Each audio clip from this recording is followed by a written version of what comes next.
How to find nearest Wingstop location and store hours. Hello everybody and welcome back to our channel. In today's video, we are going to provide you with a step-by-step guide in order to do so. Let's just dive right into the video for that. So we can directly do that by going to their official website and go over to Chrome and visit wingstop.com like this right here. Tap on wingstop.com and you will be headed to another page. Now within this page, we can directly look at what the option called locations to search by zip code or city.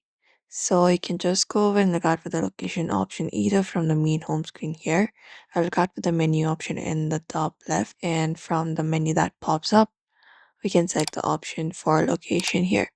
So find the option for location here and tap on it and go ahead and open it up. And once you tap on it, the site opens up.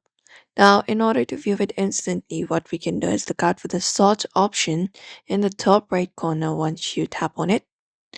And there we can look out for this option called search investors.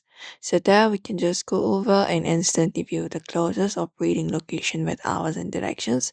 You can just go over and add any location in this box and enter, and it will show you the result that you're looking for. While the hours may vary, many locations operate from 11 a.m. to 10 p.m. Monday through Sunday. So you can just go over and check it out. And the locator tool also provides an option for carry out or delivery. You can follow this method for that. And find the nearest Wingstop location and your store hours. But usually this is how you should be able to do it. So we hope this video was helpful. Give this video a like and subscribe for more tips and tutorials.